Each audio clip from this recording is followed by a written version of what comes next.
What's up, guys? Riviera Customs. I'm gonna give you another update because some more things happened while trying to put this thing in gear and pull it out of my driveway. So I already showed you how I changed the master and everything. So as I was reversing, I ended up blowing a wheel cylinder because I never changed them in the back. So now what we got here is all new bearings and rotors here in the front, brand new pads.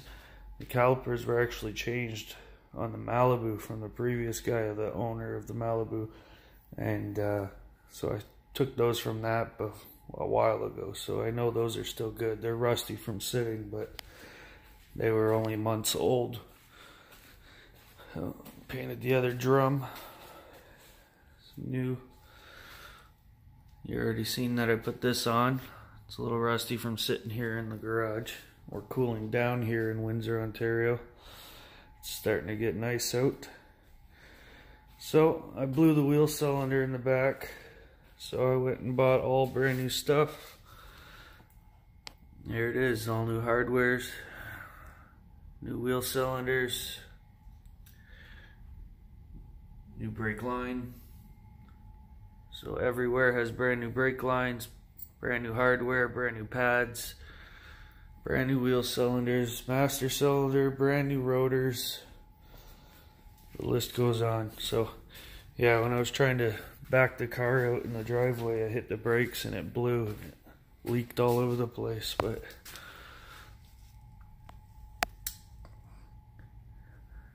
just had to be done. New brake line there too.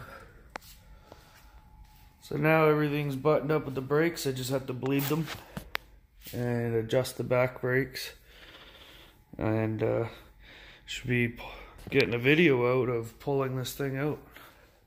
As far as the engine, as you can see right here, that's coolant. One thing I haven't addressed yet is that brass fitting that I needed from a hardware store to adapt this lower rad hose connection for the pump, water pump there. That's leaking ever so slightly, and that puddle is within 5 days, so that's not really that bad. I'm still gonna fix it.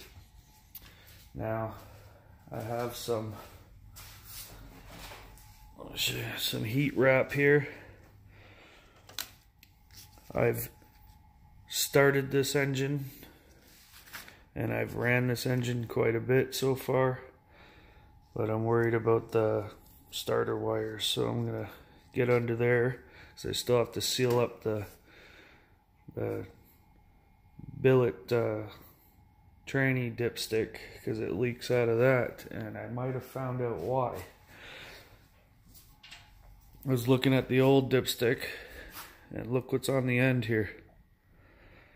That rubber grommet, let me put this down. That rubber grommet right there, that comes off, slides off of there, because that's supposed to stay in the tranny,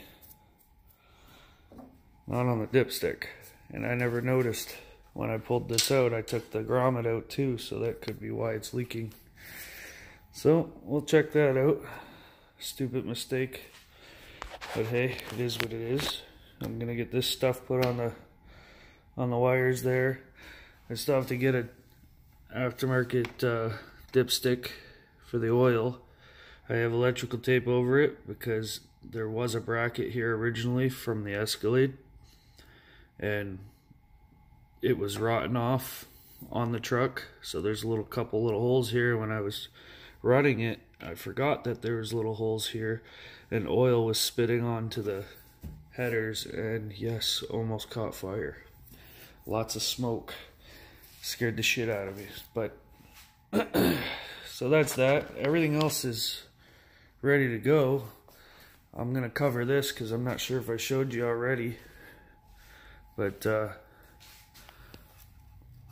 new coil wires, they work.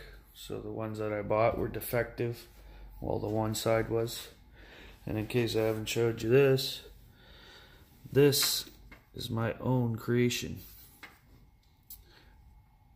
They wanted like $40 for an adapter so that the water temp sensor would fit on the LS. Screw that. So the stock sensor, I hope I didn't already show you guys this, but if I didn't, here you go. The stock sensor is brass and has the plastic sticking out that you snap the clip in on the Escalade, the stock wiring harness. So what I did was melted the plastic out of the sensor and cut the probe off the end of it, making it have a hole with a thread, and then it's you'll have to look up a sensor. I wish I had another one here to show you, but I'm sure if you're dealing with this, you know what I'm talking about.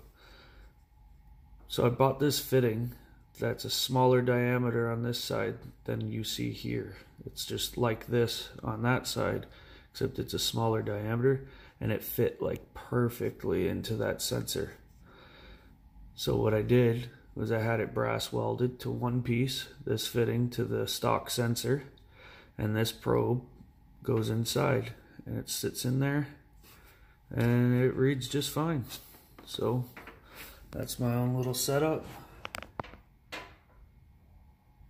don't know if you can imagine what I'm trying to show you here, but that's the original sensor that's going in, that I welded a brass fitting to and created my own sensor, basically. So that's that. I got my oil sensor down there hooked up. Now this, I have it zip tied right now. I gotta find this little nut for the drive-by cable. I can't find this nut anywhere that holds this. It's kind of like the style that just like slides over. I gotta find that so I can adjust that correctly.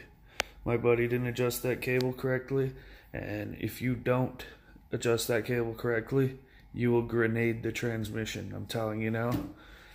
My buddy went through it, and I'm not taking chances. I might even have a training guy come over and adjust that, so I don't have to deal with it.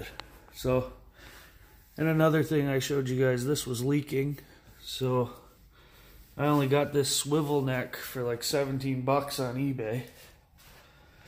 So I was like, you know what, I'm not waiting weeks and weeks for another one. It's only 17 bucks. If it messes up, then it messes up. I'll buy a solid one. So I brought it to my buddy, and he welded it solid. Works mint. So that's a little update for you guys. That's why you didn't see a video pop out of me driving this thing, doing a burnout, but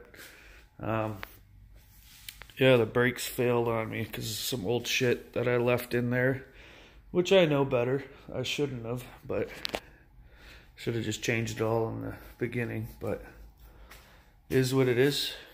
I tried to get away with it and I lost. So I fixed it.